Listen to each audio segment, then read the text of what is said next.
Assalamualaikum warahmatullahi wabarakatuh. Apa khabar? Okey. Selamat pagi dan salam sejahtera. Okey, lama kita buat video. Okey. Hari ini saya cerita sikit pasal motivasi diri kita lah. Okey,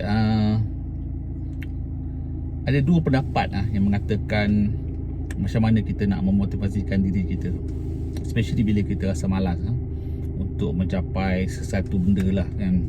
Sama ada kita ni orang berniaga ataupun kita bekerja dengan seseorang, ataupun kita sebagai seorang pelajar. Cuma kalau kita bekerja dengan seseorang, nak tak nak, kalau kita tak ada motivasi ataupun malas, bos kita boleh paksa kita suruh kerja kan. Kalau tak kerja, dia mungkin akan bagi hukuman lah kan, sama ada turun gaji ke, tak naik pangkat ke dan sebagainya. Jadi kadang-kadang isu tak motivasi bagi orang yang bekerja makan gaji ni, dia kadang-kadang nak tak nak pun dia terpaksa buat kerja kan. Tapi walau macam mana pun, kalau dia tak ada motivasi untuk buat kerja, walaupun dia bekerja dengan seorang makan gaji kan, hasil kerja dia nampak akan tak bagus lah. Tapi kalau kita contohnya sebagai seorang berniaga kan, kita bila kita rasa malas ataupun tak ada motivasi dalam apa yang kita buat, ada dua pendapat lah yang dua pendapat bagaimana nak mengatasi masalah motivasi ini. Satu pendapat mengatakan bahawa kita perlu ingat objektif kita lah, objektif positif kita. Contoh objektif positif ni, kita contoh kalau kita malas nak berusaha, nak berniaga contohnya, objektif positif kita, contoh kita nak beli kereta kan, kita nak beli kereta, satu kereta, katakanlah kita nak beli Honda Accord contoh kan. Jadi bila kita malas, kita tengok Honda Accord tu selalu kan, sama ada kita tengok gambar dia ke, ataupun kita tengok video pasal Honda Accord ke, ataupun kita pergi showroom Honda ke, kita sentiasa tengok kan benda tu.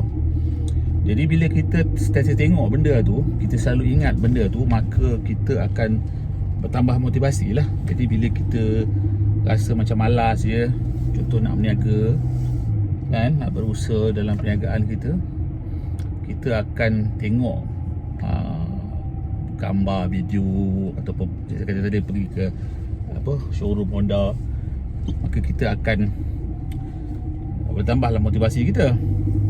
Itu satu cara. Satu cara lagi, kita cuma kadang-kadang bila kita memikirkan tentang benda yang kita nak lah, benda-benda fizikal yang kita nak ni, jadi kadang-kadang dia sampai satu ketika katakanlah kita tak dapat benda yang kita nak tu, maka kita akan hilang motivasi kita nak untuk terus berusaha. Sebab kita dah berusaha, kita tak dapat benda yang kita nak tu. Jadi maka ketika tu kita akan rasa macam kecewa, kita rasa malas. Masa tu datang malasnya. Jadi kalau ketika tu benda tu berlaku, macam mana kita nak hadapi situasi tu kan? So mula-mula kita letakkan target kita. Contoh macam saya kata tadi, nakkan Honda tu, tapi bila kita tak dapat, kita terus hilang kita punya motivasi. Lepas tu kita sampai peringkat kita dah tak nak berusaha lagi. Ini datang pendapat yang kedua lah. Pendapat yang kedua ni mengatakan, kalau kita malas ataupun hilang motivasi kita, pendapat yang kedua yang mengatakan untuk kita mendapatkan balik motivasi, untuk kita dapat balik semangat supaya tak malas, kita fikirkan dalam diri kita apa yang akan berlaku pada diri kita sekali kita tak dapat capai objektif kita tu. Contoh sekarang ni, kita seorang peniaga, kita seorang orang berniaga. Kalau kita malas berniaga, ini bukan cerita kita tak boleh dapat Honda. Sekarang ni kalau kita malas berniaga, apakah perkara yang buruk yang akan berlaku pada diri kita kalau kita malas berniaga? Apa perkara buruk? Contohnya sekarang ni buruk, apa akan berlaku pada diri kita? Okey, macam hari ni bila suasana dalam COVID COVID-19 ni banyak orang tak ada kerja dan banyak syarikat tak ambil orang bekerja. Jadi takkan kita nak cari kerja balik, kan? Jadi sudah tentulah nak cari kerja tu akan mendatangkan masalah pada kita untuk dapat income. Sedangkan semua syarikat tak nak ambil orang bekerja sekarang. Jadi kita fikir kan, maknanya kita fikir dari segi tak ada income pada diri kita. Apa akan berlaku bila kita tak ada income? Kita fikirlah macam mana kita nak sara anak kita, nak cara sara isteri kita, kan?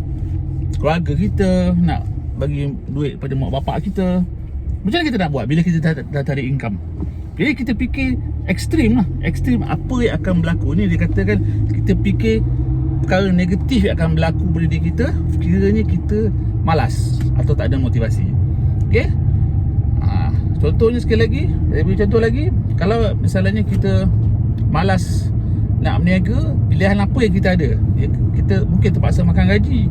Jadi kalau kita makan gaji, kita rasa macam tak boleh terima kita disuruh-suruh oleh bos kita, suruh buat tu, suruh buat ni, ataupun pagi-pagi pukul 8.30 dah kena masuk office, kan? Kita tak suka bangun pagi dan sebagainya. Jadi kita fikir benda yang negatif yang kita terpaksa harungi kalau kita berada dalam situasi kita tak dapat capai apa yang kita nak, kan? Jadi ini ada dua cara. Jadi kita tanya diri kita sekarang ni, yang mana lebih kuat pada diri kita? Setengah orang lebih kuat kepada positif. Dia tengok pada sesuatu perkara yang dia nak capai, dia akan tambah semangat untuk dia dapatkan benda tu dan dia akan tambah motivasi.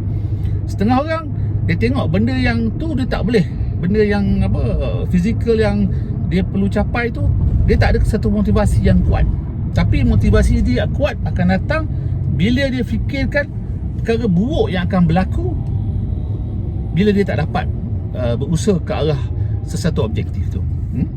Jadi sekarang kita tanya diri kita, kat mana kita punya motivasi. Okay, itu je lah. Sekian. Kalau tuan-tuan rasa video ni okey, bolehlah share dengan kawan-kawan. Okay, sekian, terima kasih. Assalamualaikum warahmatullahi wabarakatuh.